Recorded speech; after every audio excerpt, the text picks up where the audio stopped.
Check out this tweet from Shahid Siddiqui, a Muslim activist in India. One reason you will rarely find a Muslim abusing the religious saints and gods of other religion is that Quran forbids them from doing so. Despite ruling for 800 years, you will hardly find anything in Islamic literature denigrating gods of other faiths. Now, as someone who receives dozens of messages per day from Muslims denigrating my religion, I have to wonder what kind of delusional bubble Mr. Siddiqui lives in. But let's focus on his claims about the Quran commanding Muslims not to insult other people's gods. Surah 6, verse 108. And insult not those whom they, the disbelievers, worship besides Allah, lest they insult Allah wrongfully without knowledge.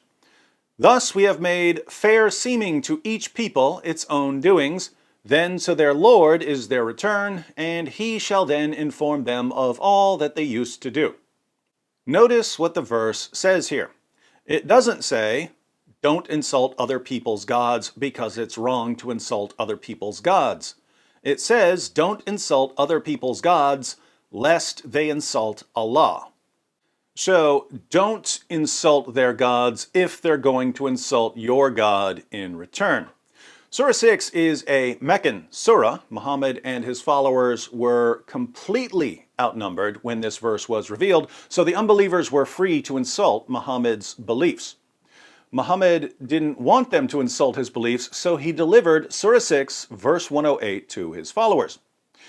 Let's read Ibn Kathir's commentary for some background. Allah prohibits His messenger and the believers from insulting the false deities of the idolaters, although there is a clear benefit in doing so. Insulting their deities will lead to a bigger evil than its benefit, for the idolaters might retaliate by insulting the God of the believers, Allah. None has the right to be worshipped but He. Ali bin Abi Talha said that Ibn Abbas commented on this ayah, 6:108. They, the disbelievers, said, O Muhammad, you will stop insulting our gods, or we will insult your Lord. Thereafter, Allah prohibited the believers from insulting the disbelievers' idols, lest they insult Allah wrongfully without knowledge. Abdur Razak narrated that Mamar said that Qatada said, Muslims used to insult the idols of the disbelievers, and the disbelievers would retaliate by insulting Allah wrongfully without knowledge. So, before Surah 6 was revealed, Muslims were insulting the gods of the non-Muslims. Why would they do that? Well, they were simply following the example of their prophet. The History of At-Tabari, Volume 6, page 93. The Messenger of Allah, Muhammad, proclaimed Allah's message openly and declared Islam publicly to his fellow tribesmen. When he did so, they did not withdraw from him or reject him in any way until he spoke of their gods and denounced them. According to Muslim sources, the pagans of Mecca didn't have any problem with Muhammad preaching Islam until he started denouncing their gods. A few pages later in Tabari, the pagans complain about Muhammad's religious intolerance. They say, We have never seen the like of what we have endured from this man. He has derided our traditional values, abused our forefathers, reviled our religion, caused division among us, and insulted our gods. We have endured a great deal from him. So Muhammad reviled their religion and insulted their gods. Since Muhammad is the pattern of conduct in Islam, it should come as no surprise that his companions followed his example by insulting the gods of the polytheists. When the polytheists decided to retaliate by insulting Muhammad's God, Allah suddenly called for an end to the insults. But this was only temporary. As we read in the Tafsir of Ibn Abbas, Surah 6 verse 108 was abrogated or cancelled by Allah's command to fight the polytheists.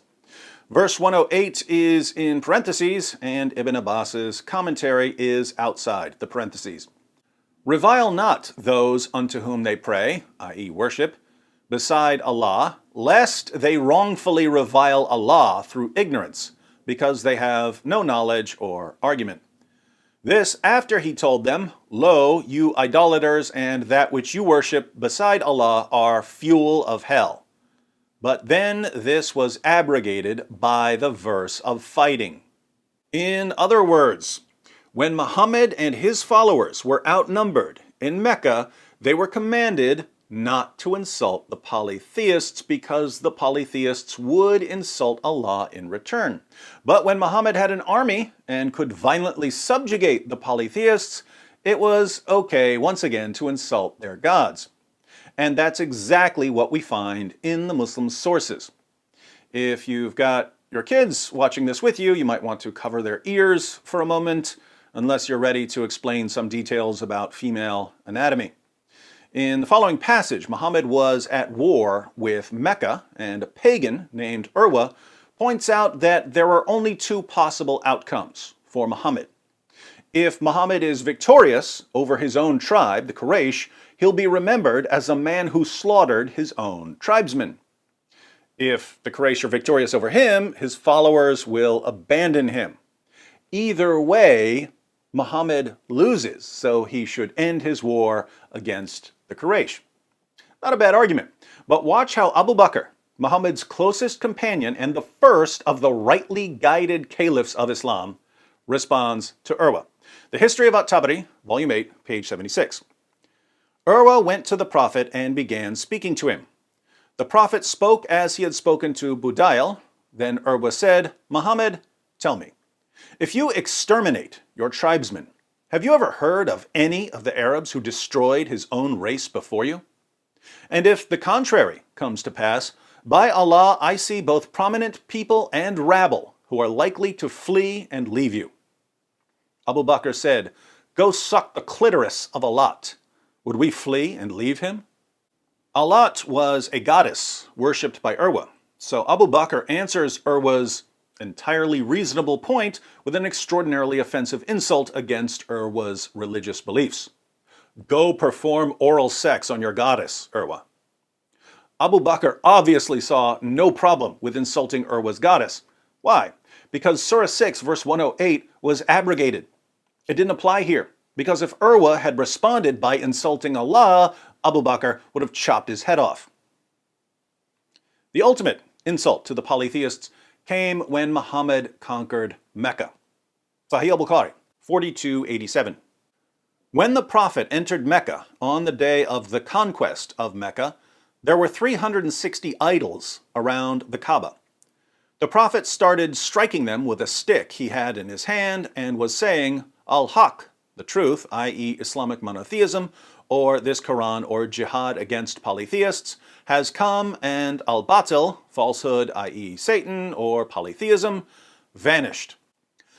The Muslims smashed the 360 idols of the polytheists. Does that sound like a group of men who were convinced that God doesn't want them insulting other people's gods? Of course not. So what's the real principle at work here? The real principle underlying the commands of Allah and Muhammad is this: do whatever is in the best interest of the Muslim community at a given time. When it's no longer in the best interest of the Muslim community, change the rules. If you're hopelessly outnumbered, promote peace with the unbelievers. If you've got an army, violently subjugate them and smash their gods to pieces. Shahid Siddiqui lives in New Delhi, where Muslims make up a little under 5% of the population. What's in the best interest of the Muslim community there? Preach peace and tolerance. Don't insult other people's gods. Pretend that several centuries of jihadis smashing Hindu idols and destroying Hindu temples never happened. It's in the best interest of the Muslim community of New Delhi to spread this deception. But that doesn't mean the rest of us have to fall for it.